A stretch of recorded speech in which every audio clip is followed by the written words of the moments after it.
हरे कृष्णा प्रभु, दंडवत प्रणाम। हरे कृष्णा निर्लोक प्रभु।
हरे कृष्णा प्रभु दंडवत प्रणाम।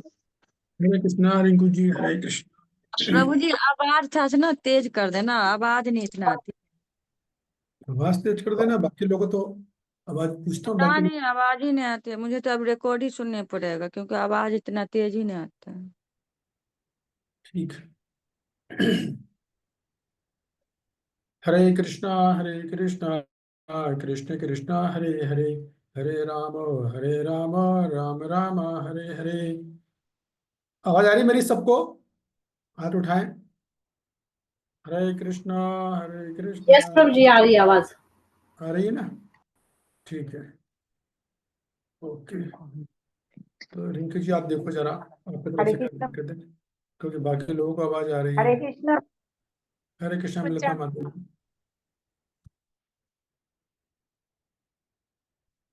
ओम अज्ञानान्तिमिरान्धस्य ज्ञान अंजनशलाकया चक्षुरुन्मीलितं येन तस्मै श्रीगुरुवे नमः।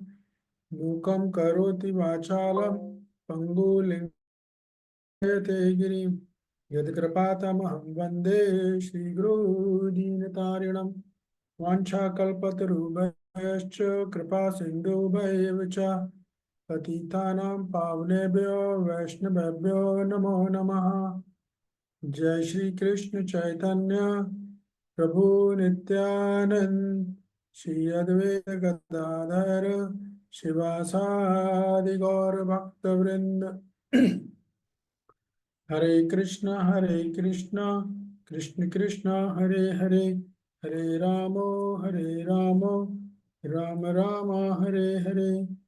ओम नमो भगवते वासुदेवाय। ओम नमो भगवते वासुदेवाय। ओम नमो भगवते वासुदेवाय। नारायणं नमस्कृत्यं नरं चैव नरोत्तमं देवीं सरस्वतीं व्यासं ततो जयमुदीरये। नष्टप्रायेषु अभद्रेषु नित्यं भागवत सेवया भगवत उत्तमा श्लोके भक्तिर्भवति नष्टकी। कृष्णाय वासुदेवाय देवकी वन्दनाय च नन्दगोपकुमाराय गोविन्दाय नमो नमः। गोविन्दाय नमो नमः। हरे कृष्णा कृष्ण कृष्णा हरे हरे, हरे राम राम हरे हरे। हरे कृष्णा। स्वागत है आप सभी लोगों का, और आप सभी लोगों को हरे कृष्ण प्रभु जी, दंडवत प्रणाम। दंडवत प्रणाम। आप सभी लोगों को लगी हुई है, उधर चले जाओ सभी, चलो। म्यूट कीजिए, म्यूट कीजिए।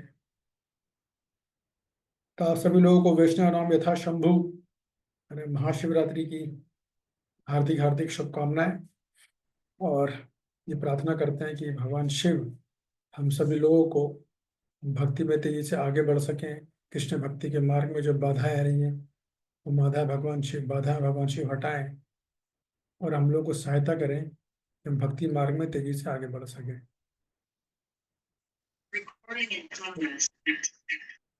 हम्म,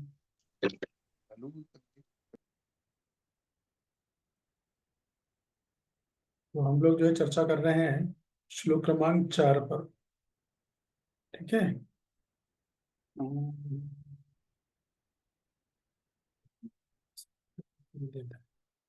तो ठीक है, जैसा कि आप जानते हो कि श्लोक क्रमांक तीसरा अध्याय पर हमारी चर्चा हो रही है। और पहले अध्याय में जो अर्जुन का कंफ्यूजन था, ठीक है ना, कि भगवान बोले तो तुम निष्काम कर्म योग करो, लेकिन अर्जुन का सोच रहे थे ज्ञान योग करो, है ना, संन्यास लो। और भगवान ने पहले ये भी बोला था कि भाई सकाम कर्म से निष्काम कर्म श्रेष्ठ है। कहाँ से आवाज आ रही है? और भगवान ने ज्ञान योग को भी श्रेष्ठता बताई थी, ज्ञान योग भी श्रेष्ठ है। दोनों की श्रेष्ठता बताई गई ना, क्योंकि सकाम कर्म में तो निष्काम कर्म में और ज्ञान योग दोनों श्रेष्ठ है। तो अर्जुन को संदेह हुआ कि अरे भगवान ऐसा कैसा, जब संन्यास योग श्रेष्ठ है तो आप मुझे फिर घोर कर्म तत्किम कर्माणि घोरे, आप मुझे घोर कर्म में क्यों लगा रहे हो? ये अर्जुन का जो है प्रश्न था भगवान से। देखिए ये श्लोक है ना 3.1, 3.2, 3.3, ये इसके बहुत सारे एंगल है समझने के। कई एंगल आज मैं देख रहा था, अध्ययन कर रहा था। मैं तो कल अभी एक आध एंगल से ही बात कर रहा हूँ। तो अगर मान लो आपको किसी को समझने में नहीं भी आ रही है दिक्कत, तो कोई चिंता वाली बात नहीं है। अब बस मोटी मोटी बात ये समझ लीजिएगा कि और एक दो तीन समझ में नहीं भी आ रहे हैं आपको, तो इसी अध्याय के श्लोक क्रमांक 4 से लेकर 16 तक भगवान निष्काम कर्म योग की श्रेष्ठता बताएंगे। ठीक है। तो मोटी मोटी बात यह कि भगवान इस कर्म योग में ये बात स्थापित करेंगे अर्जुन, कि तुम निष्काम कर्म योग करो। मोटी बात समझ लो आप, जिसको दिक्कत आ रही है समझने में। और प्रोपाद्य तात्पर्य में बुद्धि योग यानी भक्ति योग की बात करेंगे, बस ये बात है। कुल मिला के बात है। बाकी तीन जो प्रश्न है 3.1, 3.2, 3.3, तो इसको हमने 50-50 साल से लोग गीता पढ़ रहे हैं, पढ़ा रहे हैं, खूब प्रचार कर रहे हैं, वो भी उसको समझ नहीं पाती कैसे एक्सप्लेन करना है। एक ये और एक 11वां चैप्टर विराट रूप, इसके बाद चर्चा होने वाली है। कई बहुत मिसकंसेप्शन है। भगवान की कृपा से हमें तो क्लियर है। ये तीन ही को कई एंगल से समझ सकते हैं, इनको गुणों के हिसाब से भी समझ सकते हैं, सत्वगुण रजोगुण तमोगुण की दृष्टि से भी। तो अर्जुन ने पूछा भाई आपको मुझे, क्योंकि अर्जुन तो बराबर अर्जुन के दिमाग में बैठ चुकी है कि सन्यास ही श्रेष्ठ है। भगवान ने बोला भी ये सन्यास श्रेष्ठ है। तो भाई भगवान फिर आप मुझे इस घोर युद्ध में क्यों लगा रहे हो, ये अर्जुन ने प्रश्न पूछा है। तो भगवान उसको उत्तर देने वाले हैं। श्लोक क्रमांक 2 में भगवान ने क्या उत्तर दिया। अभी अर्जुन इसी प्रश्न को जो है वो कर रहे हैं और विस्तार किया कि भगवान ने मुझे तरह तरह के योगा लेटर बताया, आपने निष्काम कर्म योग, निष्काम कर्म योग सब कुछ बताया। तो मेरी बुद्धि भ्रमित है अभी, मैं कुछ निश्चय नहीं कर पा रहा हूँ कि मुझे क्या करना चाहिए। तो आप कृपया करके मुझे निश्चय पूर्वक बताइए कि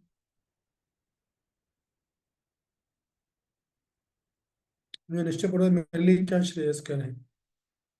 ये बात हुई। फिर श्लोक क्रमांक 3, जिससे कल हमने भगवान यहाँ से उत्तर चालू किया। श्री भगवान वाचा, उन्होंने बोला कि देखिए मेरे तो अभी दो निष्ठा बताई, यानी दो योग बताए।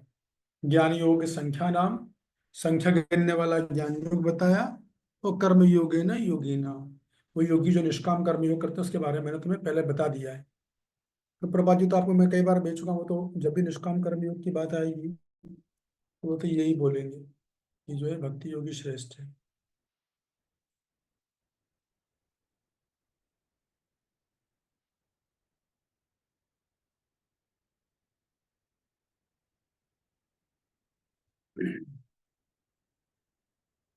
कल इसकी चर्चा हमने करी थी विस्तार से, किस प्रकार जो है प्रभा जी ने तात्पर्य बार बार ज्ञान योग और बुद्धि योग, ज्ञान योग और भक्ति योग की तुलना करी और बताया किस प्रकार भक्ति योग जो श्रेष्ठ है। बराबर है ना, इसकी हमने कल चर्चा करी थी। अब यहाँ पे बड़ी इंटरेस्टिंग बात, अब आपको जो जिन लोगों को नहीं लगेगी वो मैं बता देता हूँ इसको पढ़ने से पहले ही। 3.4, हाँ ओके, यहीं से बताना चालू करूंगा। देखिए क्या होता है कि निष्काम कर्मयोग का साधन आप लोगों को पता है, और निष्काम कर्मयोग का साध्य भी आप लोगों को पता है। और ज्ञान योग का साधन भी आपको पता है, और ज्ञान योग का साध्य भी आप लोगों को पता है। ठीक है ना? कौन बताएगा हाथ उठा के? निष्काम कर्मयोग का साधन और साध्य, और ज्ञान कर्मयोग का साधन और साध्य दोनों बताएगा, ताकि जो भक्त को स्पष्ट नहीं होने के स्पष्ट हो जाएगा। बताइए मनीषा जी। हरे कृष्णा प्रभु जी, साधु प्रणाम। प्रभु जी, हाँ, निष्काम कर्म योग का साधन है वैदिक उसमें वर्णित अपने सारे नित्य कर्म करना, जो वैदिक उसमें अनुसार है। और साध्य होता है आत्मज्ञान या आत्म साक्षात्कार। और ज्ञान योग का होता है वेद विमर्शन साधन, और साध्य होता है ब्रह्मानंद, हाँ, बहुत बढ़िया, ब्रह्मानंद की परफेक्ट। प्राप्ति। बहुत बढ़िया, बहुत परफेक्ट बताया आपने। और कोई बताना चाहेगा इसी बात को हाथ उठा के, ताकि जो भक्तों को स्पष्ट नहीं होने भी एक बार और क्लियर हो जाए, तो आगे की चर्चा में बढ़ाऊं। ये बताइए कांता जी।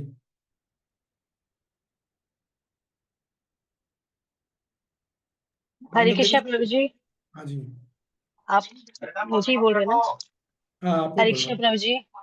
हाँ जी, प्रभु जी, प्रभु जी आपने बताया जैसे ज्ञान योग में जो है, ज्ञान योग में 100% जो है प्रभु जी चित्त शुद्धि, वैराग्य मन में हो लेते हैं, और वेद विमर्शन होता है प्रभु जी साधन, और हाँ, साध्य ब्रह्मानंद होता है प्रभु जी। ठीक है। और निष्काम और कर्म में? निष्काम प्रभु जी उसमें भी, उस निष्काम कर्म योग में भी अपने अशुद्ध चित्त को शुद्ध करने की तीव्र इच्छा रखते हैं प्रभु जी, और वर्ण व्यवस्था के अनुसार नियत कर्म करते हैं प्रभु जी। तो आप ऐसे बोला करो, पहले योग्यता बताओ, फिर आप साधन बताओ, फिर साध्य बताओ, तो सब लोगों को समझ में आएगा। तो आप योग्यता ओके बोलो तो प्रभु पहले ऐसा बोलो कि योग्यता ये है, ऐसे ऐसे बताइए। ये जी, तो ठीक है कंफ्यूजन प्रभु हो जी। जाएगा ना। हाँ। निष्काम कर्म योग की प्रभु जी योग्यता है अपने अशुद्ध चित्त को शुद्ध करने की तीव्र इच्छा रखते हैं प्रभु जी। और हम्म, उनका साधन है वर्ण व्यवस्था के अनुसार नियत कर्म करना प्रभु जी। हम्म, और साध्य है आत्मज्ञान की प्राप्ति प्रभु जी। good, ठीक है। अब आपको क्लियर हो गया कि निष्काम कर्मयोग और ज्ञान योग का साधन ही क्या है और साध्य क्या है। ठीक है ना? दिव्या माता जी, आपने हाथ उठाया था, आप कुछ बोलना चाहते थे क्या? हाँ, यही प्रभु जी आपने जो पूछा था क्वेश्चन, उसी का आंसर देना चाहती थी। हाँ, दीजिए दीजिए। अच्छा, हाँ, रिपीट हो जाएगा, मैं चाह रहा हूँ कि रिपीट हो जाए। ठीक है।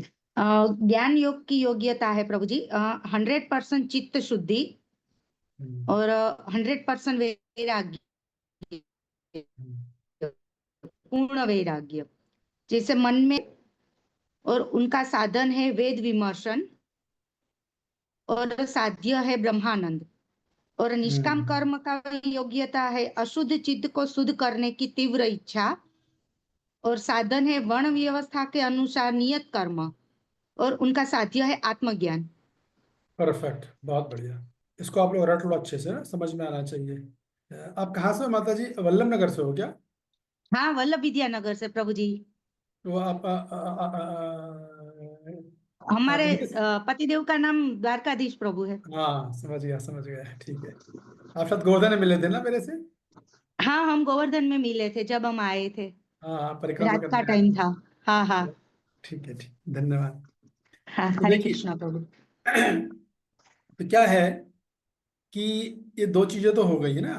अभी आपको आगे की चीज मैं बता रहा हूँ, तो इसको चूकिएगा मत एकदम, अरे ये क्या बोल दिया, क्योंकि गूगल एडर में बहुत सारी चीजें हैं। एक चीज तो मैं आपको कल बेसिक चीज बताई है, इसमें बहुत सारी चीजें अंदर डिटेल में है ना। तो वह जहाँ जहाँ समय मिलेगा, मैं थोड़ा थोड़ा देख के कितना आप लोग समझ पा रहे हो उस हिसाब से मैं बताऊंगा। तो अभी क्या है कि इन जनरल, मान लो कि 100 में से, यानी ऐसा मतलब मूलतः लगभग या लगभग लगभग सभी को बोलिए कि जो निष्काम कर्म योगी होते हैं ना, जब उनको आत्मज्ञान हो जाता है, तो वो कौन सा मार्ग लेते हैं? तो वो ज्ञान मार्ग लेते हैं। समझिए इसको। जब निष्काम कर्म योगी का चित्त शुद्ध हो गया, जैसे बताया अपनी योग्यता, चित्त शुद्ध हुआ, उसने अपने नियत कर्म किए, फल भगवान को अर्पित किए, वो करते करते करते, तो साधना करते करते करते उसने आत्मज्ञान प्राप्त कर लिया। जब उसे पता चला कि मैं शरीर नहीं, मैं आत्मा हूँ, तो इसके बाद वो कहाँ जाएगा, फिर वो ज्ञान गुरु के पास जाएगा और ज्ञान गुरु उसकी परीक्षा लेगा कि इसका चित्त शुद्ध हुआ कि नहीं हुआ निष्काम कर्म योग से। उसको लगा कि नहीं, निष्काम कर्म योग से इसका चित्त भी पूरी तरह शुद्ध नहीं हुआ है।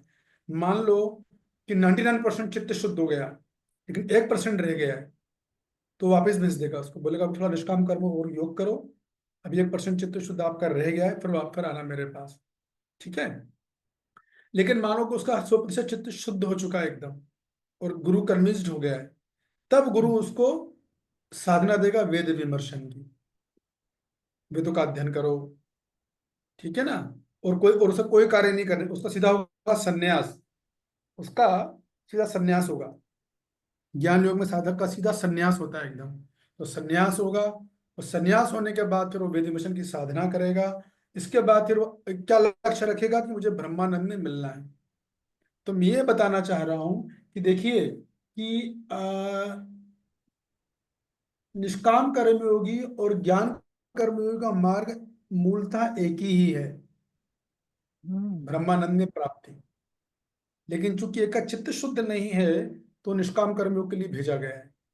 लेकिन जब उसका चित्त 100% शुद्ध हो जाएगा तब वो ज्ञान योग की तरफ चला जाएगा, जनरली ऐसा होता है, ठीक है ना। तो निष्काम कर्मयोग और जो ज्ञान योग है वो परस्पर एक दूसरे से कनेक्टेड है, क्योंकि दोनों का लक्ष्य एक है, दोनों का लक्ष्य एक समान है। इसको समझिए बात।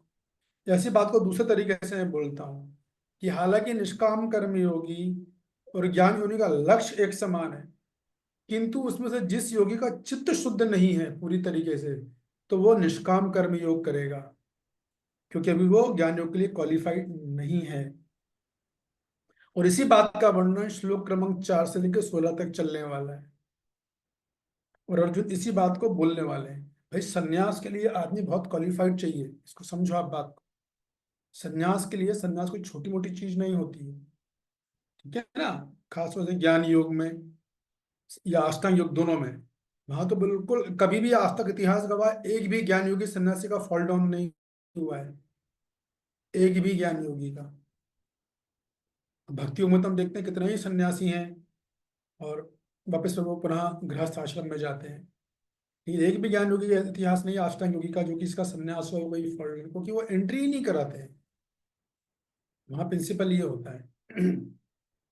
लेकिन अगर चूंकि चित्त तुम्हारा शुद्ध नहीं है, इसलिए अभी आप निष्काम कर्म योग करो। और आपको याद है अर्जुन ने सबसे पहले श्लोक में क्या बोला था कि जब आप संन्यास को बेहतर समझते हैं तो अब मुझे आप घोर कर्म में क्यों लगा रहे हैं। इस प्रश्न को समझो आप। अब मैं करेक्ट करवा रहा हूँ आप। 3.1 ने बोला था ना अर्जुन ने, ये भगवान अगर आप जो है मुझे घोर कर्म, मुझे संन्यास जब श्रेष्ठ है, इतना उच्चतर संन्यास है, तो फिर आप मुझे पाप कर्मों में क्यों लगा रहे हैं। तो भगवान ने बोला कि मैं तुम्हें संन्यास नहीं, मैं नहीं लगा रहा हूँ, और ना मैं तुम्हें पाप कर्म में लगा रहा हूँ। ये बात है, खेल सारा यहीं पर ही है ना। बुद्धि योग तत्किन कर्माणि, बुद्धि को सकाम कर्म से समझते हो तो फिर आप मुझे घोर युद्ध में क्यों लगा रहे हो, ठीक है ना। तो मतलब वही बात थी, जब संन्यास को अर्जुन तो संन्यास लेना चाहते हैं ना। अर्जुन की हार्दिक इच्छा अभी तक यही है कि भैया मैं युद्ध से भाग जाऊं। इसको समझो आप। कौन बताएगा ये बात, क्यों अर्जुन की इच्छा है कि मैं युद्ध छोड़ के संन्यास ले लूं। इसका उत्तर कौन देगा, हाथ उठा के बताइए। ऐसी इच्छा अर्जुन क्यों कर रहे हैं।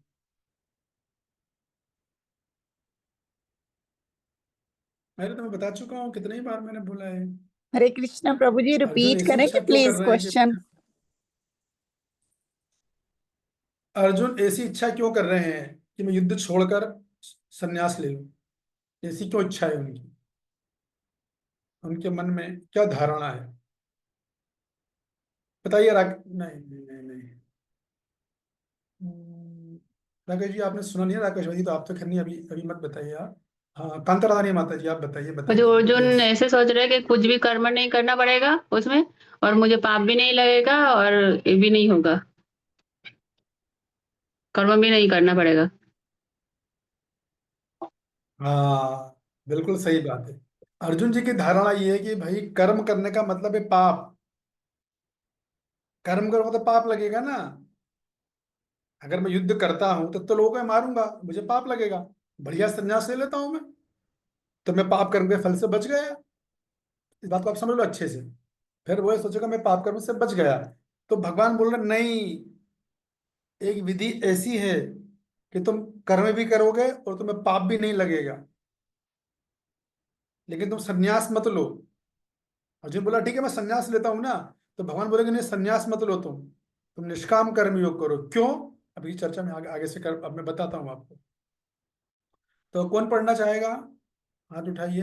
राकेश वेदी जी आप पढ़ लिएगा, चलिए ठीक है, अपना हाथ उठाया तो। ना कर्मणा मानम रंभे तेषम कर्म्यम पुरुषो अनुष्णते न च संन्यास न देवा सिद्धिम समाधि गच्छति। क्या हुआ राकेश वेदी जी? हाँ बैठे खाऊं कांतरा मैं पढ़ूं प्रभु जी? देव श्याम माता जी पढ़िए आप। हरे कृष्णा प्रभु जी। अनुवाद श्री प्रभुपाद के द्वारा। न तो कर्म से विमुख होकर कोई कर्म फल से सब्जी रोटी लाना पड़ता। कहाँ से आ रही है रोटी आवाज? सब्जी मेरी नहीं है, सब्जी रोटी। राकेश प्रभु जी का, राकेश बेदी प्रभु जी का अनवर नहीं है। राकेश वेदी प्रभु जी आप अपने आप के म्यूट रखिए। न तो कर्म से विमुख होकर कोई कर्म फल से छुटकारा पा सकता है और न केवल संन्यास से सिद्धि प्राप्त की जा सकती है। रुक जाइए, अभी अनुवाद नहीं रहेंगे। ना तो कर्म से विमुख होकर, कर्म से विमुख होकर मतलब अगर कोई ये सोच रहा है कि मैं कर्म नहीं करूंगा, कर्म से विमुख हो जाए तो कर्म फल से बच जाएगा, ऐसा नहीं होगा।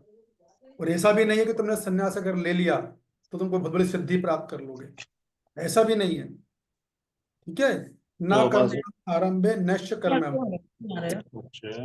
मैं अब जो कोई देखना अब के बुरे है तो अब पूरा कोना बना है। राकेश पति जी क्या से आ रही है? नहीं नहीं प्रभु जी मेरी आवाज नहीं आ रही, मैं तो बंद कर रखा हूँ। मेरे को अभी तक वही नहीं मिला आपके स्क्रीन के ऊपर। मैं देख रहा हूँ कौन सा श्लोक रहा है, स्क्रीन क्लियर नहीं प्रभु जी। ठीक है कोई बात नहीं, ठीक है शांत रहिए राकेश जी, शांत रहिए। रघुकुल नायक रघुकुल नायक प्रभु अभी तक मैं इतनी क्लास में प्रभु जी कुछ भी फॉलो नहीं कर सका, न प्रॉपर सुन सका, न इसमें दिखाई दे रहा है। ओके ठीक है प्रभु जी, कोई बात नहीं। तो देखिए श्लोक क्रमांक 4, सॉरी 4 ही चल रहा है ना। हाँ, ना कर्मणा आरंभे नैष्य कर्मम पुरुषोष्णते, कि भाई ऐसा नहीं है ना कर्मणा, कि अगर आप कर्म नहीं करोगे तो आपको क्या होगा, आपको जो है अगर आप कर्म नहीं करोगे तो आपको कुछ प्राप्त हो जाएगा या कर्म फल से छुटकारा मिल जाएगा, ऐसा भी नहीं है। और ऐसा भी नहीं है न संन्यासम देवा सिद्धि, कि आप संन्यास अगर ले लोगे तो आपको सिद्धि प्राप्त नहीं होगी, ऐसा भी नहीं है। दोनों ही चीजें नहीं होगी, ठीक है ना। तो भगवान कुल मिला के उसको निष्काम कर्म योग के लिए अर्जुन जी को प्रिपेयर कर रहे हैं। बाकी सब लोग को मेरी आवाज आ रही है ना? अरे स्क्रीन पर दिखाई भी दे रहा है? जी प्रभु जी। राकेश वेदी जी आप देखिए, आपका शायद नेट का कुछ इश्यू है, आप लोकेशन चेंज कीजिएगा, जो भी प्रॉब्लम होगी। बाकी लोगों को सुनाई भी दे रहा है, दिखाई भी दे रहा है। हम आगे चलते हैं, तो तात्पर्य पढ़िए जरा। तात्पर्य श्री प्रभुपाद के द्वारा। भौतिकवादी मनुष्यों के हृदयों को विमल करने के लिए जिन कर्मों का विधान किया गया है उनके द्वारा शुद्ध हुआ मनुष्य ही संन्यास ग्रहण कर सकता है।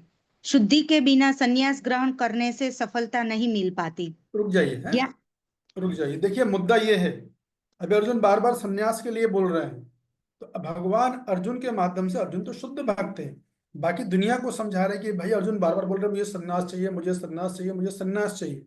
लेकिन भगवान ये कह रहे हैं कि अभी तुम्हारा हृदय का चित्त शुद्ध नहीं हुआ है, अभी काम क्रोध लोभ मोह मत मत्सर्ग पूरी तरह प्रभावित हैं। तो अगर तुम संन्यास ले भी लोगे तो तुम कौन से झंडे गाड़े लोगे, तो कोई सिद्धि नहीं मिलने वाली है। अगर आप ये बात सोच रहे हो कि संन्यास ले लो, जैसे अनेक भौतिकवादी लोग होते हैं ना, वो क्या करते हैं, खुद पे खुद लाल कपड़े पहन लेंगे, संन्यास ले लेंगे। जबकि संन्यास जैसी चीज हमेशा गुरु के द्वारा दी जाती है, खुद से नहीं ली जाती कभी। ये सब चीजें हमेशा गुरु के द्वारा लिया नहीं, प्रामाणिक परंपरा में गुरु के अंदर संन्यास होता है। तो लोग तो क्या करते हैं, वो कहे ना दंड ले लिया, मायावादी लोग का कॉन्सेप्ट तो यही होता है, दंड उठा लिया तो सोचते हम सन्यासी बन गए, नर नारायण बन जाएंगे, ऐसा बोलते हैं वो लोग। तो सन्यास जो है बहुत सीरियस अफेयर है, ये बहुत गंभीर मुद्दा है। ये छोटा मोटा मुद्दा नहीं, क्योंकि सन्यास सीधा समाज में सबसे उच्चतम पद माना जाता है। उससे सारी सोसाइटी, वानप्रस्थ, ब्रह्मचारी, गृहस्थ, सबके लिए बहुत प्रेरणादायक होता है। तो सन्यासी का स्तर बहुत बहुत बहुत ऊंचा होता है, होना चाहिए। और आपका यदि कोई साधक सन्यास के स्तर पर नहीं है तो उसको सन्यास लेना भी नहीं चाहिए, क्योंकि चित्त शुद्ध नहीं हुआ है अभी उसका। तो चित्त शुद्ध कर भी लेगा तो फॉल डाउन हो जाएगा। जैसे मान लो अर्जुन बोल रहे हैं मैं सन्यास लूंगा, लेकिन भगवान का बोलो तुमने अगर सन्यास ले भी लिया अर्जुन, तुम धर्म से, वैदिक धर्म, तुम तो क्षत्रिय हो, तो क्षत्रिय में रजोगुण बहुत होता है।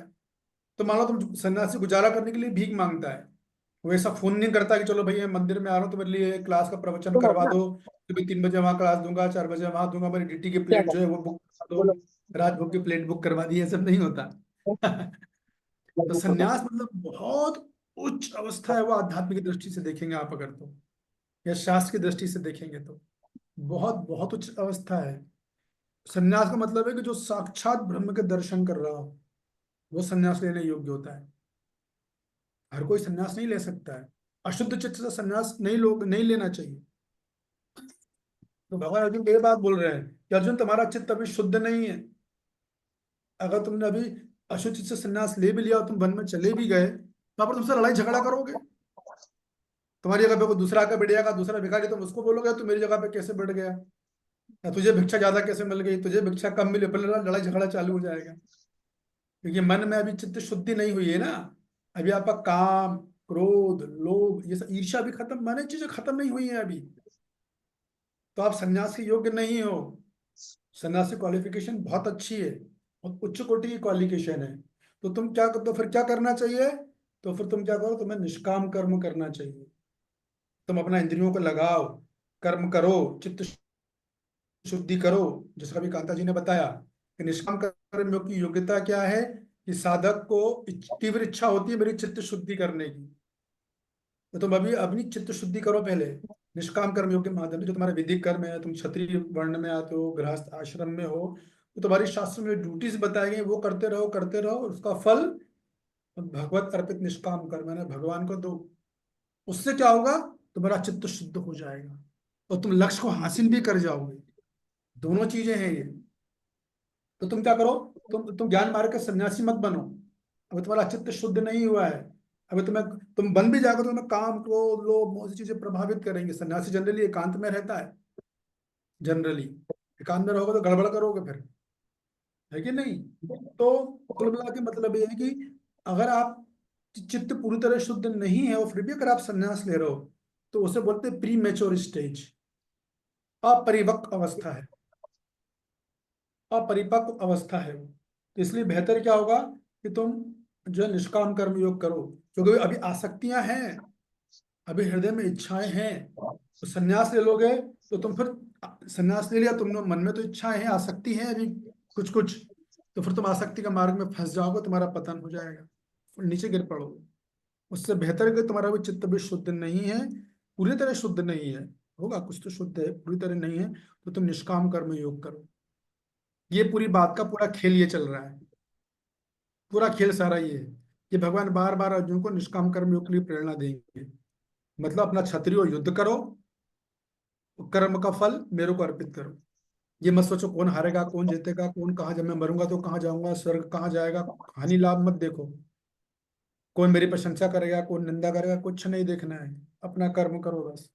क्योंकि तुम क्षत्रिय वर्ण में आते हो, क्षत्रिय का तो पहला कर्तव्य युद्ध करना। यदि कोई ललकार रहा है तो वो क्षत्रिय को ललकार लेना ही पड़ेगा, वो नियम है एकदम, भली मर जाए वो पीठ पीछे के भाग नहीं सकता। क्षत्रिय के लिए युद्ध से भागना मौत से भी भयानक माना गया है, नरक जाता है वो युद्ध में आगे और वापिस जा रहा है तो, और मर गया तो स्वर्ग जाता है। तो कहने का मतलब ये कि तुम अर्जुन निष्काम कर्म योग करो। कुल मिला के भगवान 11 मार्ग का खंडन, भले दूसरी बात भी समझिए कि इसका अर्थ ये भी नहीं कि भगवान ज्ञान मार्ग का खंडन कर रहे हैं, ये बात भी नहीं है। भगवान तो बस योग्यता बता क्वालिफिकेशन का है, ऊपर बंद कर देते। मुद्दा जो है योग्यता का है कि भाई आप जिस मार्ग की योग्यता रखते हो वही मार्ग में तो जाओगे ना। अभी ज्ञान मार्ग के लिए आप में योग्यता नहीं है, संन्यास के लिए योग्यता नहीं है, लेकिन तुम्हारी योग्यता निष्काम कर्म योग के लिए है, तो तुम क्या करो, निष्काम कर्म योग करो, सब अपनी चित्त शुद्धि करो। लेकिन अभी तुम्हारी योग्यता ज्ञान मार्ग के लिए नहीं हो पा रही। तो ऐसी स्थिति में क्या होगा, ये जी तुम्हें सोचो कि मैं कोई कर्म नहीं करूं, तुम बोलो चलो मैं कोई कर्म नहीं करूं, उस समय क्या हासिल होगा, कुछ हासिल नहीं होगा, और संन्यास की सिद्धि भी नहीं मिलेगी, दोनों ही चीजें नहीं मिलेंगी। तो क्या मिला तुमको? तो देखिए बात क्या है कि अर्जुन पूरी तरह से ज्ञान मार्ग के अधिकारी हैं। यहाँ पर भगवान अर्जुन के माध्यम से बनाकर सब जीवों को ज्ञान दे रहे हैं। अर्जुन तो फुल क्वालिफाइड है, ज्ञान मार्ग क्या, तो शुद्ध भक्ति मार्ग पे चल रहे हैं एकदम। तो कुल मिला के सारी बात, मुद्दा क्या है कि ज्ञान योग में प्रवेश का अधिकार जो है बहुत ऊंचा है, ये सभी आप भक्तों ने बताया। तो वो नहीं, अभी मन में भोग की इच्छा है, तो फिर मानो कोई ऐसा ऐसा ऐसा कोई व्यक्ति है, सपोज करो कि उसके मन में भोग की इच्छा है और वो संन्यास ले ले, तो भगवान अगले श्लोक में बताएंगे कि वो मिथ्याचारी है। इसमें कई चीजें हैं जो बहुत मिसकंसेप्शन है इस्कॉन के भक्तों को। तो मिथ्याचारी का मतलब ब्रह्मचारी को लेकर रखते हैं, तो ब्रह्मचारी का मुद्दा नहीं, और संन्यास का मुद्दा है कि अगर मन में इच्छा है तो आप संन्यास मत लो, आप फिर निष्काम कर्म योग कर लो या भक्ति योग करोगे तो भक्ति योग तो बेस्ट है। इच्छा भी होगी, नहीं भी होगी, वैसे शुद्ध हो गया तो श्रेष्ठ लक्ष्य को प्राप्त करोगे। लेकिन यहाँ तो लड़ाई ज्ञान योग और निष्काम कर्म योग की चल रही है, अभी फिलहाल ये मुद्दा चल रहा है। तो ये सारी बात है, आशा आप लोगों को मेरी बात समझ में आ गई होगी। अब आगे पढ़िए आप तात्पर्य को। ज्ञान योगियों के अनुसार संन्यास ग्रहण करने अथवा सकाम कर्म से विरत होने से ही मनुष्य नारायण के समान हो जाता है। रुक जाइए, किंतु मत, एक मिनट, ये सारी लाइन बड़ी महत्वपूर्ण है, मैं क्या करके आपको क्लियर कर रहा हूँ। कि ज्ञान योगी क्या करते हैं, कि ज्ञान योगी क्या सोचते हैं कि हमने संन्यास ले लेंगे हम, ठीक है, और वो सकाम, कौन है, पूनम माता जी हैं प्रभु जी। माता जी। My god. कांता जी मैं आपको बनाऊंगा, इसमें को होस्ट का ऑप्शन तो नहीं, आपको होस्ट बना देता हूँ, है ना, फिर आप सेशन एंड कर देना। ओके प्रभु जी।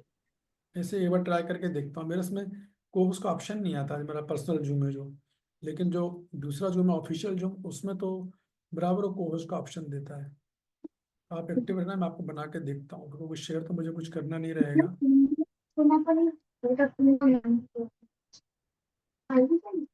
पूनम माता जी, जी प्रभु जी, हरे कृष्ण। हाँ जी, प्लीज म्यूट करके रखिए। वही तो कांता माता जी भी नहीं दिख रही है, इधर है इनका। तो देखिए ज्ञान योग में आदमी क्या करता है, काम, हम बोलते हैं ना त्याग कर देना, संन्यास लेना। तो संन्यास किससे लेता है, वो काम कर्म से, कर्म कांड से, सकाम कर्म से संन्यास लेता है वो। तो वो क्या सोचता है, कांता जी आपको होश बना दिया मैंने, तो वो क्या सोचता है कि भैया मैंने संन्यास ले लिया है, ओहो आपको होश बनाया तो फिर दिक्कत आ गई, अब शेयरिंग का ऑप्शन नहीं रहेगा मेरे पास, स्क्रीन हट गई। आप शेयरिंग अलाउ कीजिए मेरे को। ओके।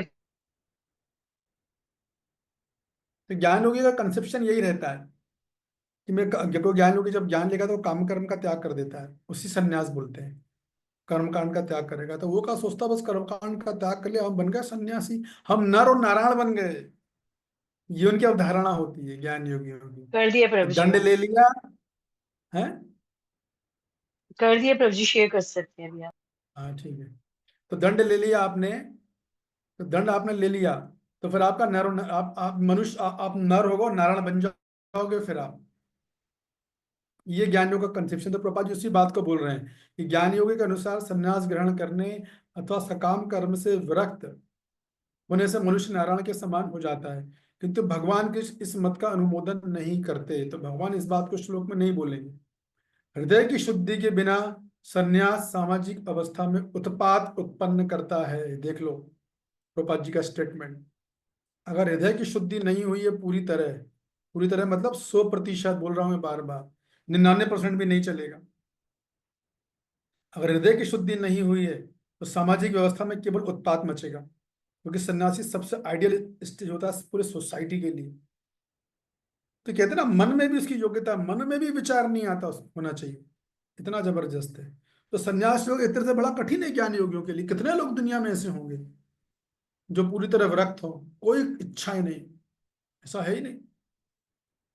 तो वो लोग इसलिए नेति नेति बोलते हैं कि ये इच्छा नहीं करो, वो इच्छा नहीं करो, ये माया है, ये वो वे वस्तु माया है, या स्त्री माया है, या पुरुष माया, इसलिए वो करते हैं। वो क्योंकि चित्त शुद्धि को इस तरह से वो करते हैं आर्टिफिशियल। फिर दूसरा दूसरा हिस्सा बता रहे हैं प्रभुपाद जी। दूसरी ओर यदि कोई नियत कर्मों को ना भी करके भी भगवान की दिव्य सेवा करता है, तो उस मार्ग में जो कुछ भी उन्नति करता है उसको भगवान स्वीकार कर लेते हैं। तो प्रभुपाद जी ने यहाँ पे मुद्दा पलट दिया है। ये कौन बताएगा क्या बोल रहे हैं प्रभुपाद जी यहाँ पे, किस मार्ग की बात हो रही है? कि दूसरी ओर यदि कोई अपन नियत कर्मों को नहीं भी करे और भगवान की दिव्य सेवा करता है, तो उस मार्ग में कुछ भी उन्नति करता है, जितनी भी उन्नति करी उसने, तो भगवान उसको स्वीकार कर लेते हैं। तो यहाँ पर कौन सी योग, यस बताइए कांतरानंद माता जी। मुझे भक्ति योग बोलो। हाँ, भक्ति योग की बात करिए। हालांकि भगवान निष्काम कर्म योग बोल रहे हैं, ये प्रभाव तुरंत भक्ति योग पे आएगा कि भक्ति योग तो ऐसा कि आप अपना नियत कर्म नहीं भी करो। मान लो कोई गृहस्थ आश्रम में है, या कोई ब्रह्मचारी आश्रम में है, या कोई वानप्रस्थ में है, और लेकिन वो नवदा भक्ति कर रहा है, तो नियत कर्मों को नहीं भी कर पा रहा है वो ठीक से, उसमें कोई दोष भी हो रहा है, त्रुटि भी हो रही है, तो भी वो जितनी भी भक्ति कर रहा है तो वो उसकी भक्ति प्रगति अवश्य होगी। तो प्रभुपाद जी ने प्रमाण दे दिया, स्वल्पम अपि धर्मस्य त्रायते महतो भयात्। 2.39 में चर्चा करी थी इस श्लोक की कि प्रगति से मतलब क्या है। कि देखिए, प्रगति से मतलब ये नहीं कि वो शुद्ध भक्त बन जाएगा, ऐसा नहीं है। प्रगति से मतलब ये है कि अब उसका निम्न योनि में पतन नहीं होने वाला है, ये मतलब है इसका। वो अपना नियत कर्म नहीं कर रहा। भक्ति में तो कोई नियत कर्म क्या होते हैं, नवदा भक्ति होती है बस। हमारे थोड़ा ना हमें कोई निष्काम कर्म योगी की तरह वैदिक कर्म करना, वर्ण व्यवस्था अनुसार, नो, हमें तो नवदा भक्ति के कर्म करना है। तो यदि कोई नहीं भी कर रहा है, ठीक से नहीं भी कर रहा है, हल्का फुल्का 2-4 माला माला जप लिया है और कुछ कुछ कर रहा है, ऐसा देखने में आता है ना कभी कभी, तो भी इतना फायदा तो उसको होगा कि अगली योनि उसकी मनुष्य की बरकरार बनी रहेगी, उसका निम्न योनि में पतन नहीं होगा। ये प्रभुपाद जी भक्ति के गुणगान इस तरह से प्रभुपाद जी कर रहे हैं कि देखो, एक तरफ ज्ञान योगी में 100% शुद्ध चित्त चाहिए, तब जाके आप प्रैक्टिस करोगे, तो तब भी जाओगे किसमें, ब्रह्मानंद में। देखो हमारा भक्ति योग कैसा है, उसमें कोई चित्त शुद्ध नहीं है, उसका चित्त अशुद्ध है, काम क्रोध लोभ मोह मद मत्सर खूब कुट कुट के भरा है, सांसारिक कामना उसके अंदर कुट कुट के भरी, उससे ब्लड में मिली हुई, तो भी अगर उससे धोखे थोड़ा बहुत नाम जब भी कर लिया, बाकी अध्ययन वध्यन तो छोड़ दो आप। या मान लो कर भी रहा है तो आधा अधूरा कर रहा है, इतना गंभीरता से नहीं कर रहा है। जो नवदा भक्ति के जो 9 विधाएं हैं उनमें से कोई एक भी कर रहा है, तो भी इतना तो है कि कम से कम उसकी मनुष्य की योनि तो तय है ना। लेकिन ज्ञान योग में क्या है कि अगर आप ज्ञान योग में एंट्री मार गए, देखो बड़ा महत्वपूर्ण पॉइंट है, उसको आप अच्छे से समझ लो कि ज्ञान योग में क्या, अगर आपका चित्त शुद्ध नहीं हुआ और आपने फिर भी संन्यास ले लिया, तो फिर आपका पतन होगा, भारी पतन होता, पाप लगता है वहां पे खतरनाक। ये भक्ति योग में ऐसा नहीं होगा। भक्ति योग में भले इतना तो एक निम्न योनि में नहीं गिरने वाला, वो मनुष्य योनि बरकरार रहेगी। बस उसको इतना करना है कि वो अपराध ना करे, अपने आप को भक्तों के प्रति अपराध से बचा ले, बस ये बात है। तो भगवान ने बात करी है निष्काम कर्म योग और ज्ञान योग की। प्रभुपाद जी ने तात्पर्य में निष्काम कर्म योग के साथ साथ भक्ति योग की बात, ज्ञान योग की बात कर दी और भक्ति योग की बात कर दी। क्योंकि जहां जहां पर पूरे तात्पर्य ऐसे ही चलने वाली है, जहां जहां भगवान निष्काम, पूरे मैंने बताया श्लोक क्रमांक 16 तक, उसको आप नोट कर लो कि भगवान बार बार निष्काम कर्म योग की महिमा का बखान करेंगे, मतलब ज्ञान योग और निष्काम कर्म योग की तुलना करेंगे और बोलेंगे अर्जुन तुम्हारी परिस्थिति में निष्काम कर्म योग बेहतर है ना कि ज्ञान योग। और प्रभुपाद जी ज्ञान योग को लेंगे और भक्ति योग की तुलना करके बोलेंगे भाई भक्ति योग तो ज्ञान योग से हर तरह से बेहतर है। हर तात्पर्य में यही चलने वाला है। तो मुझे लग रहा है कि अब आप लोगों को शायद समझ में आ गया होगा कि थीम क्या चलने वाली है। 16 श्लोक तक चलेगा, तभी मैं उसको यही रोक रहा हूँ ताकि मैं आगे नहीं बढ़ना चाह रहा। मैं चाहता हूँ आपके पहले बेसिक फाउंडेशन क्लियर हो जाए, यहाँ चल क्या रहा है, क्योंकि इसमें लेके बहुत बहुत मिसकंसेप्शन है भक्तों को, क्या प्रभुपाद जी क्या बोल रहे हैं और क्या योग सान योग क्या है। तो कौन बताना चाहेगा जो चर्चा करी हमने, यहाँ क्या चल रहा है? 3.1 2 3 4 तक में चर्चा करी। यस कांता देवी जी बताइए। हरे कृष्णा प्रभु जी। आपने बताया प्रभु जी जैसे कि कृष्णा कह रहे हैं, कृष्ण जी कह रहे हैं अर्जुन जी को कि वो संन्यास लेना चाहते हैं, लेकिन ठाकुर जी बोल रहे हैं आप संन्यास मत लो सीधा, आप निष्काम कर्म करते हुए आप उसमें जाइए, तो उससे क्या होगा कि आपका चित्त शुद्ध होगा प्रभु जी, क्योंकि ज्ञान योग के लिए आपको 100% चित्त शुद्धि जरूरी है, क्योंकि संन्यास नहीं ले सकते हैं वरना समाज में बहुत उत्पाद होता है जैसे आपने बताया, और आपका सीधा पतन हो जाता है। इसीलिए आपको पहले निष्काम कर्म योग करना चाहिए, और जो कि प्रभुपाद जी भक्ति योग के लिए बोलते हैं, जिससे कि आप वो भक्ति योग कर रहे हैं। हाँ, तो भक्तियों का प्रभुपाद जी क्यों रिकमेंड कर रहे हैं? भगवान तो निष्काम कर्म को क्योंकि प्रशंसा कर रहे निष्काम हैं। प्रभु जी जो है कि निष्काम कर्म योग में भक्ति योग ही बोलते हैं करके ना। हाँ बराबर है, लेकिन तात्पर्य में पढ़ा ना, मैंने भी बताया कि क्यों। ठीक है, मैं रंगनारी माता जी से पूछता हूँ। ठीक है, धन्यवाद, बढ़िया बोला आपने। तो रंगनारी माता जी, अब मेरा प्रश्न ये है कि भगवान तो निष्काम कर्म योग बोल रहे हैं, और हमने प्रभुपाद जी का तात्पर्य पढ़ा, तो प्रभुपाद जी तो भक्ति योग की अनुशंसा कर रहे हैं। क्या विशेषता बता रहे हैं भक्ति योग, जो भी मैंने बताई? इसमें प्रभु जी आपने जैसे बताया कि ज्ञान योगी जो है उसका 100% चित्त शुद्ध होना चाहिए। अगर 99% भी है तो उसका फॉल डाउन हो जाएगा, तो उसको पाप भी लगेगा। ज्यादा खा लिया होगा। नहीं, ज्यादा नहीं खाया उसने, भी तो पाप नहीं लगा तो खाएगा कहाँ से? चलिए बोलिए। तो अगर भक्ति योग करता है व्यक्ति उसकी बजाय, तो भक्ति योग में चाहे वो थोड़ा सा भी भगवान की सेवा करता है, चाहे उसका भी 100% चित्त शुद्ध नहीं हुआ है, लेकिन तो उसका वो नियमन योनि में नहीं जाएगा। हाँ, उसका ये कितना बड़ा बेनिफिट प्रभुपाद जी बता रहे हैं। तो प्रभुपाद जी बार बार भक्तियों की श्रेष्ठता स्थापित कर रहे हैं। ये प्रभुपाद जी का यूनिक योगदान है समाज के लिए, देश के लिए। क्योंकि प्रभुपाद जी जो है, जितने आचार्य उनमें उनको प्रभुपाद जी को प्रैक्टिकल आचार्य माना गया, व्यवहारिक आचार्य। ये जो तात्पर्य पॉइंट दे रहे हैं ना, ये पॉइंट कोई आचार्य नहीं बोल रहा है। बल्ले विद्याभूषण तो बिल्कुल निष्काम कर्मयोग, निष्काम जैसा भगवान बोल रहे हैं वैसे वैसे चलेंगे। हाँ, विश्वनाथ चक्रवर्तीपाद ने फिर भी बोला है। विश्वनाथ चक्रवर्तीपाद ने इसको तात्पर्य को पूरा भक्ति योग से लिया है, जैसे बताया ना। तो ये बताओ ना, आप लोगों को कन्फ्यूजन तो नहीं होगा? खैर रहने दीजिए, बाद में करेंगे। तो उन्होंने वो डिटेल में बताया, भक्ति योग को गहराई से बताया है। तो ठीक है, बराबर है, आपने सही बोला एकदम। और कौन एक्सप्लेन करना चाहेगा जो चर्चा हुई यहाँ पे?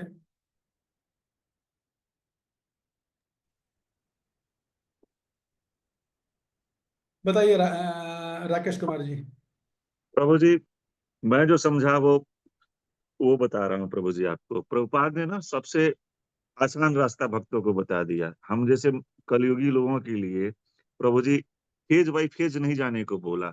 उन्होंने कहा कि डायरेक्ट आप भक्ति योग को अपनाइए, ताकि आपका मार्ग जो है वो सुलभ हो जाए और सरल हो जाए प्रभु नहीं जी। नहीं, मैं और ये पूछ रहा हूँ, सुनिए सुनिए, आप तात्पर्य के जी, आधार पर बोलिए, इस तात्पर्य की बात कीजिए कि हाँ, भगवान। तात्पर्य के आधार पे जो प्रभु जी, ये प्रभुपाद ने कहा है कि दूसरी ओर यदि कोई नियत कर्म को न करके श्री भगवान की दिव्य सेवा करता है, तो वह उस मार्ग में भी उन्नति करता है। इसमें फॉल डाउन का तो कहीं चांस ही नहीं है। जैसा माता जी ने बताया कि भक्ति योग में अगर ये छोटा बात सा है। भी प्रयास कोई करता है तो वो सफल है। और हम ये- डायरेक्ट, ऐसा नहीं कि हम फेज बाई फेज अपनाएं और निष्काम कर्म करें फिर ज्ञान योग के लिए आए, क्योंकि वो बहुत टफ मार्ग है, उसकी योग्यताएं बहुत हाँ, हाई वो तो क्लास आप सही की हैं। बोल रहे हो, लेकिन फिर ज्ञान योग में क्या रिस्क है? जब प्रभुपाद जी ने ज्ञान, भक्ति योग की बात बताई, तो कि जी भैया यहाँ तो जैसा आपने बोला कि वो थोड़ा सा भी भक्ति करेगा तो पतन नहीं होगा, मतलब निम्न योनि में नहीं गिरेगा। तो ज्ञान योग में क्या है फिर? प्रभु जी, ज्ञान योग में है जो योग्यता कि 100% चित्त शुद्धि होनी चाहिए, वो संभव नहीं है। लेकिन भक्ति योग में जैसे कोई भक्ति योग अपनाता है प्रभुपाद के अनुसार, उसका चित्त खुद ब खुद कृष्ण भावनामृत के कारण शुद्ध होने लगता है प्रभु जी। ठीक और है, ये लेकिन ज्ञान योग में रिस्क क्या है, ये पूछ रहा गिरने हूँ। के चांसेस हैं प्रभु जी, सबसे ये ज्यादा उसमें जी ये बात है, ये बात यहाँ चर्चा चल रही है कि भाई जी ज्ञान योग में ऐसा नहीं कि लोग क्वालिफाइड नहीं है, क्यों नहीं है, बिल्कुल है। लेकिन ज्ञान योग प्राप्त करने के बाद भी आप में थोड़ी सी भी त्रुटि अगर हो गई तो सीधा पाप कर्म जी लगेगा आपको, पतन का चांस है उसमें। लेकिन भक्ति योग में नहीं है। जी मतलब ज्ञान योगी अगर मान लो थोड़ी भी त्रुटि कर गया ना, तो निम्न योनि में जा सकता है वो। जी लेकिन भक्ति में थोड़ा सा अशुद्ध चित्त वाला है, अशुद्ध चित्त पूरा उसका कुट कुट के भरा हुआ है, उसमें सारे अनर्थ। थोड़ा सा भी उसने नाम जप कर लिया, सुन लिया, बोल लिया, तो भले वो भक्ति में प्रगति नहीं करेगा, तो हम मानते हैं। ये भी हम मानते हैं कि उसे चित्त शुद्धि में बहुत समय लगेगा। लेकिन ये भी सही है उसका वो निम्न योनि में नहीं गिरेगा अगले जन्म में। ये बात है, मेन मुद्दा यहाँ पर ये उठ रहा है। ठीक है ना? जी गुड, प्रभु जी। बढ़िया है, धन्यवाद राकेश जी। यस हरे रघुकुल कृष्ण नायक प्रभु। प्रभु बताइए। इसलिए मैं रुका हुआ हूँ, मैं चाहूँ तो आगे बढ़ सकता हूँ, लेकिन मैं सोच रहा हूँ कि आपको क्लियर कर दूँ। हरे कृष्णा प्रभु जी। हाँ जी। हाँ प्रभु जी, जो अर्जुन को जैसे भगवान ने बताया ज्ञान योग की बात की ना, तो अर्जुन उसको ज्ञान योग को क्या निष्क्रियता समझ के संन्यास की तरफ समझ रहा है कि मैं संन्यास ले लूं, और वहां संन्यास में जैसे निष्क्रियता हो जाती है, बैठ के भजन करना, पर्वतों में चले जाना, ये करना, तो मुझे वो अपने जो कर्तव्य है उससे उधर भागना चाहते हैं। तो भगवान यहाँ पे निष्काम कर्म योग की बात कर रहे हैं कि नहीं, उधर भागना श्रेयस्कर नहीं है, उससे श्रेयस्कर है कि तू अपने कर्मों को मेरे लिए कर। नियत कर्म जो है तेरा युद्ध करना इस समय कर्तव्य है, क्योंकि तू क्षत्रिय है, क्षत्रिय का कर्तव्य इस समय तेरा जो मेरे लिए युद्ध करना है, तो तू उधर मत भाग और इधर लग। लेकिन प्रभुपाद जी ने इससे भी आगे इसको ना एक मिनट रुक जाइए। तो भगवान ऐसा क्यों बोल रहे हैं अर्जुन को? क्योंकि अर्जुन ना वो अपना उससे भागना चाहता है अपने कर्तव्य से, उधर जो उसका कर्तव्य है युद्ध करना, हाँ, उससे वो तो उधर भाग जाना रहा है। तो भगवान उसको हाँ बोल रहे हैं कि भैया तुम ज्ञान योग मत करो, निष्काम कर्म योग करो, नियत कर्म करो। तो ऐसे भगवान जी क्यों जी। बोल रहे हैं? क्या वजह है इसकी? वजह संदेश क्या है? संदेश ये है कि वो उसका स्वभाव है, जैसे उसका किसी का वृत्तिपरक स्वभाव बन जाता है, तो उसका वृत्तिपरक स्वभाव क्षत्रिय है, और वो उसको उधर जाता भी है तो उसमें सफलता में नहीं मिलेगी, क्योंकि उधर जो संन्यास की तरफ जाना या ज्ञान की तरफ जाना, उसमें चित्त 100% शुद्ध होना चाहिए। तो हाँ, अभी बोला वो आपने, ये मुद्दा हाँ है। बात यही है कि भैया आपका चित्त शुद्ध नहीं है, अभी वहां कहाँ जा रहे हो? वहां जाओ भाभी हाँ तो लड़ाई झगड़ा करोगे, हाँ प्रभु भाभी किसी बात पर लड़ लोगे ना तुम। जी जी। कोई आदमी निकला, किसी दूसरे को भिखारी दे दी, आप गए, आपकी जगह पे बैठा मिला दूसरा तो लड़ाई जी जी। झगड़ा तो हो जाएगा। तो हाँ, तुम वृत्तिकारक कार्य छूटेगा नहीं। हाँ, नहीं, मेन मुद्दा ये वो नहीं छूटेगा। आप इस पॉइंट को पकड़ो, आप वृत्तिकारक बाद में। हाँ मेन हाँ पॉइंट ये है कि अर्जुन अभी तुम्हारा चित्त शुद्ध नहीं है, इसलिए जी निष्काम प्रभु कर्म योग करो। तुम जी सन्यास की बात कर रहे हो, सन्यास के लिए 100% शुद्ध शुद्धि चाहिए, जो तुम्हारे पास नहीं है। तुम नहीं है। ज्ञान निष्काम कर्म योग की बात करो, ये इसको पकड़ो आप। जी ठीक है ना? प्रभु जी, यही बोला है, यही बात बाकी बोला। वृत्ति शुद्धि युद्ध नहीं, ये सब सेकेंडरी चीज है। मूल पॉइंट ये है, जी योग्यता। प्रभु। योग्यता, ठीक है, बहुत अच्छा बताया आपने, गुड, थैंक यू। और कोई बोलना चाहेगा इस बारे में? अपना अपना नाम बताइए, या अन्य लोग प्रभु बताइए।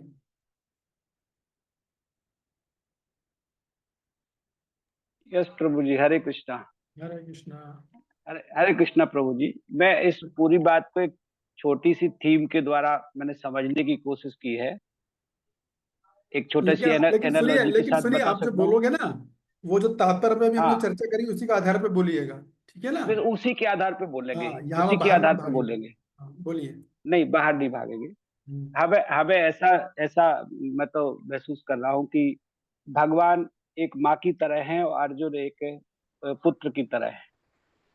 तो भगवान अर्जुन को निष्काम कर्म में इसलिए लगाना चाहते हैं, भगवान को बताना चाहते हैं कि जिस पथ पे जाना चाहते हो, संन्यास वाले पथ पे भी तुम योग्य नहीं हो। वो आग है, जैसे छोटा बच्चा आग की ओर भागता है तो माँ रोकती है। कब तक रोकती है? जब तक उसको उसका ज्ञान नहीं हो जाता कि इसमें जल जाएंगे। तो ऐसे ही भगवान अर्जुन को उसके लिए रोक रहे हैं कि तुम अभी ये नहीं करो, तुम निष्काम कर्म में लगो। इससे इसमें लगोगे तो आपकी चित्त शुद्धि हो जाएगी। जब 100% चित्त शुद्धि हो जाएगी, तब भक्ति योग के द्वारा भी आप उसी को प्राप्त करेंगे। हाँ, बस ठीक है, गुड। तो सारा मूल मुद्दा जो है वो योग्यता क्वालिफिकेशन का है। सारा मूल मुद्दा ये है। ठीक है ना? मान लो भक्ति योग में यस भी कभी प्रभु। कभी ऐसा होता है कि कुछ लोग बोलते हैं नहीं, मुझे सन्यास चाहिए, मुझे सन्यास चाहिए, मुझे सन्यास चाहिए। आप ले भी लोगे तो क्या होगा? अब आपस गड़बड़ करोगे। और ऐसा हुआ भी है, क्योंकि सन्यास बहुत एलिवेटेड स्टेट है। सन्यास में तो सीधा ब्रह्म तक होना चाहिए। तो कोई बोल सकता है कि भाई फिर हमारे संस्था में तो सन्यास दिया था। हाँ, हमारे यहाँ दिया जाता है। क्यों? क्योंकि हमें हमारी जो है, हमारा एक आंदोलन, हमारी मिशनरी, हमें उस मिशन को आगे बढ़ाना है। उस पर्पज से सन्यास दिया जाता है। तो आपको ये चीज़ सबको अच्छे समझ में आनी चाहिए। ऐसा भी हो सकता है कोई गृहस्थ आश्रम में हो और वो सन्यासी से बहुत एलिवेटेड हो, ये बिल्कुल पॉसिबल है। उसका चित्त शुद्ध हो एकदम, उसमें शराबी नहीं हो। और ऐसा भी हो सकता है कोई सन्यासी है जरूर, या लेकिन उसे बहुत काम वासना है, ये भी संभव है।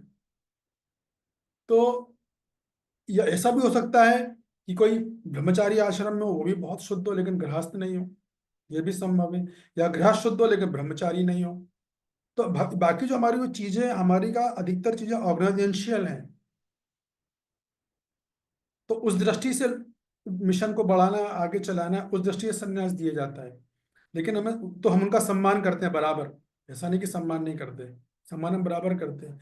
लेकिन साथ हमें ये भी समझना चाहिए कि संन्यास ग्रहण करने वाले कैंडिडेट की योग्यता क्या होनी चाहिए, वो भी पता होना चाहिए। इतना सकल समाने करीते शक्ति देहो नाथी यथायथ, उसका भी ज्ञान होना बहुत जरूरी है। ये बात थी। ठीक है, बढ़िया, बहुत अच्छा, तो आपके समझ में तो आ गया। और कोई, ममता सरीन जी, आप कुछ बोलना चाहते हैं? सेम चीज बोलिए जी जो प्रभु जी। तात्पर्य। जी प्रभु जी, भगवान अर्जुन को ना निष्काम कर्म करने के लिए प्रेरित करते हैं कि जब तक चित्त शुद्ध नहीं होता तब तक संन्यास लेने का में कोई सफलता नहीं मिलती। और ये भी बता रहे हैं भी अर्जुन तो इसके लिए, ज्ञान मार्ग के लिए पूरी तरह अधिकारी है, पर भगवान अर्जुन के माध्यम से हम लोगों को बता रहे हैं सब कुछ। और ज्ञान में अगर योगी शुद्ध नहीं है और उसने संन्यास ले लिया तो उसका पतन हो जाएगा, वो निम्न योनियों में गिर जाएगा। पर जो गिर जाएगा भक्त नहीं, गिर जो सकता है, गिर सकता है, बोलिए, चांसेस रहता है यानी। गिर सकता है प्रभु जी। और भक्ति योगी में भक्त नवदा भक्ति कर रहा है, चाहे उसमें से कोई भी एक भी कर रहा है, चाहे नवदा भक्ति नहीं भी कर रहा है, एक कर रहा है, तो भी उसका पतन नहीं होएगा। और चाहे उसका मन शुद्ध नहीं भी है, पर भक्ति करते करते उसका चित्त अपने आप स्वतः शुद्ध हो जाएगा। बराबर है। ये एक बहुत बड़ा बेनिफिट है दोनों के अंदर, कि ज्ञान योग में रिस्क है क्योंकि वहां पाप लग जाएगा आपको। लेकिन यहाँ तो क्या है कि चलो भाई, उसका चित्त अशुद्ध है तो भी जो है वो भले ठीक से नहीं भी कर रहा है, तो भी इतना तो भक्ति प्रगति तो नहीं करेगा, तो पक्की बात है। देखो, अशुद्ध चित्त से आप भगवत धाम तो जा नहीं सकते, ये तो निश्चित है। लेकिन ये भी निश्चित है भगवान की इतनी दया है, इसलिए तो बोलते हैं ना कि भक्ति योग जो है वो कृपा का मार्ग है, और ज्ञान योग जो मार्ग है वो प्रयास का मार्ग है। कल मैंने बताया था ना, मार्जर न्याय और मरकट न्याय, ये यहाँ पे वो बात आ रही है। ये एक और उसका दूसरा पहलू है समझने का, कि ज्ञान योग में जो सन्यासियों से अपनी पूरी शक्ति लगानी है, अपने बल पर उसे सफलता हासिल करनी है, जबकि भक्ति योग में साधक प्रयास करेगा लेकिन सफलता उसको भगवान की कृपा से मिलेगी, भगवान की कृपा पे आश्रित होता है। ये दूसरा अंतर है। तो एक जगह पूरा प्रयास का खेल है, हमारे भक्ति योग में प्रयास हमारा और फिर भगवान की कृपा। हमें सफलता मिलेगी भगवान की कृपा से, ना कि हमारे प्रयास से। लेकिन हम उस कृपा को प्राप्त करने के लिए प्रयास करते हैं, लेकिन वहां तो फुल 100% आपको अपना एंडेवर करना है। वही बात है, बंदरिया वाली बात, बंदरिया का बच्चा है, बंदरिया एक पेड़ से दूसरे पेड़ जाएगी तो बच्चे को ही पकड़ना है, अपनी माँ को पकड़ के रखेगा तो वहां तक पहुंचेगा, नीचे टपक गया तो गया। लेकिन हमारा मार्ग बिल्ली वाला मार्ग है। बिल्ली अपने बच्चों को साथ देर घुमाएगी, मुंह में रख के सुरक्षित लेके जाएगी, उसको सब सुरक्षा करेंगे। ये बात। यस मन्या जी बोलिए, पूर्णिया माता जी।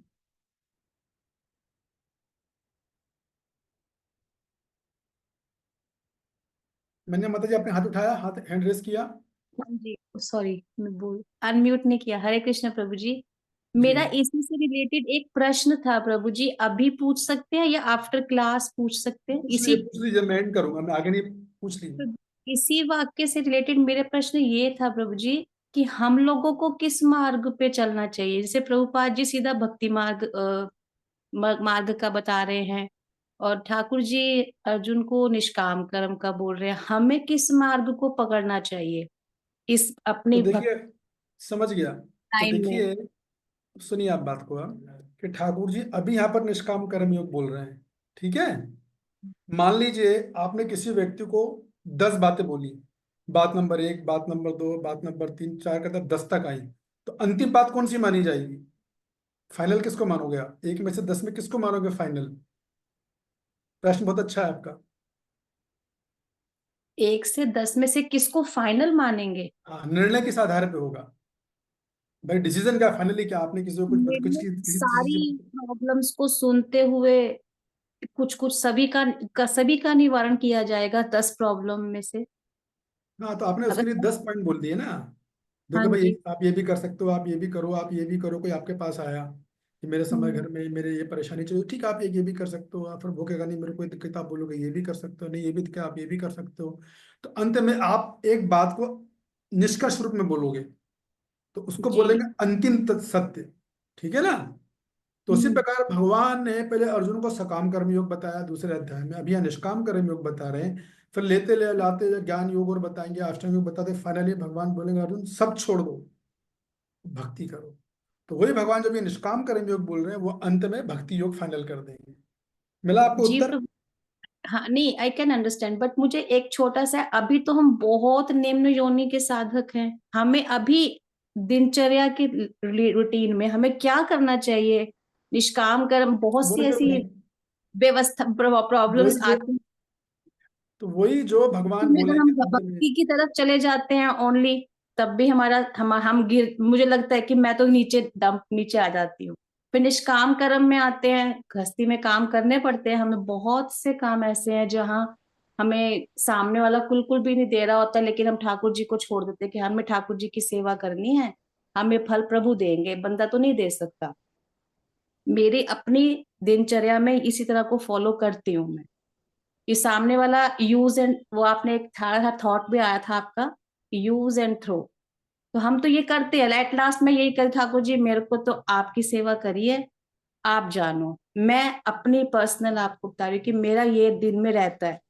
भक्ति वो बहुत एक लेवल हाई हो जाता है, हम लोग एज अ गृहस्थी में नहीं अभी उसको अभी आप क्लास दे रहे हो कि प्रश्न पूछ रहे हो? अभी आप क्या कर रहे हैं? मैं सर प्रभु जी क्लास ले रही हूँ आपसे। तो अभी आप अभी प्रश्न खत्म नहीं हुआ? नहीं, प्रश्न खत्म हो गया, बस मेरा प्रश्न बस एक ही वन था कि हमें अभी इस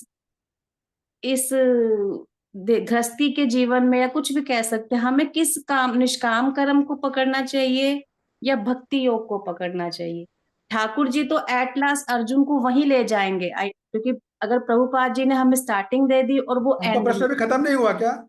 नहीं तो फिर आप प्रश्न अभी बोलते रहो, ठीक है, मैं सुन रहा हूँ, प्रश्न नहीं बोलते प्रभु रहो। जी, नहीं प्रश्न खत्म हो गया, बस मुझे ये था कि एक स्टीक उत्तर चाहिए था कि अब आप आपको मुझे एक ये, लाइन में प्रश्न बता दीजिए अपना, बस बस आपका यही था, प्रश्न। बस प्रभु जी जो पहले था वही अब है, कि ठीक हमें है, इस उम्र में, इस लाइन में जब चल रहे हैं हम गृहस्थी में, हमें किस योग को पकड़ना चाहिए?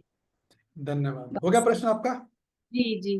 ठीक है, अब जितने लोग हम 47 लोग हैं, तो मैं एक से पूछता हूँ, सब आपका उत्तर देंगे। शिवानी जी, क्या करना चाहिए इनको? नहीं नहीं हरे प्रभु जी प्रभु नहीं। जी। रुक जाइए, बोलिए।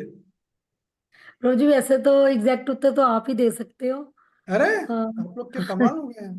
जी प्रभु जी, जि- वैसे तो मुझे तो लग रहा है कि मतलब भक्ति योग जो है, मतलब प्रभुपाद जी ने जैसे लास्ट में कह दिया कि भक्ति योग जो है वो बड़ा सरल है, उसमें अगर आपसे कोई गलती भी हो जाती करना है, क्या चाहिए? एक लाइन, समय नहीं बचा अपने पास, एक लाइन में शब्द देना, कौन सा योग करना चाहिए इनको? भक्ति योग। खत्म। आ, आ, क्या नाम है, और या श्यामा श्यामा माता जी, कौन सा योग करना चाहिए इनको?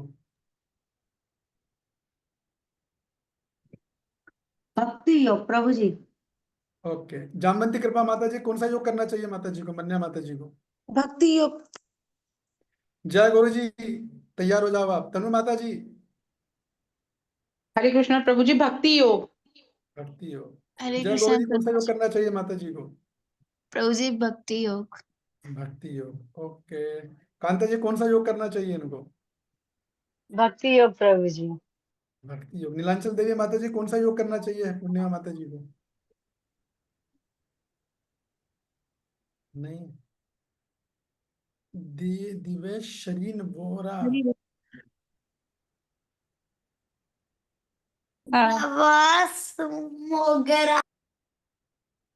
अच्छा, शोर होगा, ठीक। प्रीति माता जी, कौन सा योग करना चाहिए इनको? क्या बोल रहे भाई? हेमलता माता जी, कौन सा योग करना चाहिए पूर्णिमा माता जी को, मन्या माता जी को? प्रभु जी, प्रभु जी भक्ति योग। ठीक है, धन्यवाद। रुचि दीदी, कौन सा योग करना चाहिए माता जी को? हरे कृष्णा प्रभु जी, भक्ति योग प्रभु जी। आप उनकी सारी परेशानी सुन ली ना? हाँ जी प्रभु जी। फिर भी उन्हें भक्ति योगी करना है, ऐसा बोल रहे हो आप? भक्ति योग ही करना है प्रभु जी, क्योंकि ठाकुर जी हम तो जो कर्म कर सकते हैं करेंगे, बाकी लेकिन ये हमें जो चीज सब जो करना है भगवान के ऊपर छोड़ते जाना है, कि आप जानो आपका काम जाने। हाँ जी। ठीक है, मैंने माता जी, आप संतुष्ट हो रुचि दीदी के उत्तर से? इतने लोग बोल रहे हैं कि भक्ति योग करना चाहिए। अनम्यूट है। हरे कृष्ण प्रभु। हरे हाँ जी। कृष्ण। जी प्रभु जी। रेनाई माता जी, कौन सा योग करना चाहिए इनको? इस काम करने के लिए। भक्ति योग। बस, तो कुल मिला के उत्तर ये है कि सब यही बोलेंगे माता जी, अल्टीमेटली कुछ भी तकलीफ आपको, आप छोटे भक्त हो, बड़े भक्त हो, शुद्ध भक्त हो, अशुद्ध भक्त हो, जो कुछ भी हो, आप करो भक्ति योग। बहुत व्यवहारिक है, बहुत सहज है, बहुत सरल है, ठीक है ना। इसलिए अब मैं आपको शास्त्र प्रमाण देता हूँ। भागवतम में श्लोक है, अकामा सर्व कामो वा मोक्ष कामो वा उदारधि तीव्रण भक्ति योगिना यजता पुरुषा परम। अकामा, आप में कोई इच्छा नहीं हो संसार की तो भी भक्ति योग करो। सर्व कामा, आप में कितनी भी कामनाएं हो संसार को भोग, जितनी भी इच्छाएं, जो तकलीफ आती है वो कामनाओं की वजह से आती है, जितनी भी हो तो ही भक्ति योग करो। मोक्ष कामो वा, मोक्ष की भी कामना है आपको तो भी भक्ति योग करो। बस करना कैसे? तीव्रेण भक्ति योग है, तीव्रता के साथ करो। गंभीरता, तीव्रता मतलब गंभीरता के साथ, जो आपकी कैपेसिटी हो, जो भी परिस्थितियां हो, जितना समय हो, उसके हिसाब से आप अपने समय को देखकर, अपनी परिस्थिति को देखकर भक्ति कीजिए, आपको निश्चित सफलता मिलेगी। जी प्रभु जी। जब भी भगवान किसी को फल देते हैं तो वो ये नहीं देखते कि कौन कितना कर रहा है, वो ये देखते हैं कौन किस परिस्थिति में कैसे कर रहा है। तो ये मत सोचिए कि भगवान को हमारी परिस्थिति के बारे में कुछ जानकारी नहीं है, कुछ पता नहीं है। सब पता है, वो सब जानते हैं, हमें बस लगे रहना। ठीक है जी प्रभु जी, हरे कृष्णा। संतुष्ट हो गए आप? जी जी, नहीं प्रभु जी ठीक है, बस थोड़ा कंफ्यूजन था, मैं अभी हो गया दूर? बिल्कुल बिल्कुल बिल्कुल। हाँ, मैंने इसलिए बोला कि हो सकता है आपको मेरे पे विश्वास है, तो बाकी के लोग तो भूल ही नहीं रहे प्रभु जी, आप पे तो ब्लाइंड फेथ है। चलिए ठीक है, तो हम अपनी क्लास यहीं पे अंत करेंगे। अब थोड़ा मेरा आज बोलने की कैपेसिटी भी कमी है। रुचि दीदी, रंगरानी माता जी, आप लोगों ने हाथ उठाया, क्यों उठाया भाई? मैं तो प्रभु जी एक चीज पूछना था कि जैसे उद्धव जी का है, इसमें उदाहरण दिया हुआ है कि वो ज्ञान उससे भरे हुए थे, तो उनको भक्ति के लिए वृंदावन भेजा गया था, तो ये ले सकते हैं ना हम लोग इनमें? देखिए, इस बात को समझो आप, जब हम ज्ञान योग बोलते हैं इसका मतलब ये नहीं कि ये जो उद्धव भक्त थे वो ज्ञान योगी भक्त थे, ये मतलब नहीं है इसका। अच्छा प्रश्न है ये। इसका मतलब ये होता है, जब भक्ति में आता है तो परिभाषा बदलती है, इसलिए मैं आपको ज्यादा गहराई में लेके नहीं जाना चाह रहा था। उद्धव जी कोई ज्ञान योगी थोड़ी, उन्होंने थोड़ी कोई वो वेद विमर्शन किया था, या उनको ब्रह्मानंद में मिलना था। ब्रह्मानंद में मिलना था तो साक्षात भगवान के साथ कैसे खड़े थे? ज्ञान योग का मतलब ये है, वो ज्ञान योगी भक्त हैं। एक है ज्ञान योगी और एक है ज्ञान योगी भक्त। तो ज्ञान योगी भक्त उद्धव जी थे का मतलब थे, इसका मतलब ये है कि उनको भगवान का जो संसार में जो भौतिक ऐश्वर्य है, जो 7वां अध्याय, जो 8वां अध्याय, जो भगवान ने अपना ऐश्वर्य बताया है, 10वें अध्याय में ऐश्वर्य जो बताया है, उनके उसमें रुचि बहुत ज्यादा थी बजाय ब्रज भक्ति के। थे वो शुद्ध भक्त, बस सांसारिक जो ऐश्वर्य, भगवान किस तरह सृष्टि की रचना करते हैं, कैसे कण कण में विराजे हैं, जो भगवान ने सब बताया ना 7वें 8वें अध्याय में, हम लोग कई बार चर्चा कर चुके हैं उसकी। आप तो कितने साल से, आप तो मेरे से 7-8 साल से सुन रही हो भगवत गीता। तो वो उससे आसक्त थे, वो ब्रज भक्ति में कम था उनका रुझान था, लेकिन उनको जानकारी थी, इसलिए भगवान ने उनको ब्रज भक्ति का रस बताना देना चाहते थे, इसलिए भगवान ने उद्धव जी को वहां भेजा था। वहां मतलब ये है, ठीक है ना जी प्रभु जी। तो हमें ये बात भी समझनी चाहिए कि कौन सी बात किस प्रसंग में कही जा रही है, ये सब गड़बड़ हो जाएगा। ये बात थी, ठीक है। मैं सत्र का अंत करता हूँ, लोगों ने हाथ उठा रखा है। हरे कृष्ण प्रभु जी। हाँ जी बोलिए, आप तो अगली क्लास में प्रभु आओगे जी, ना?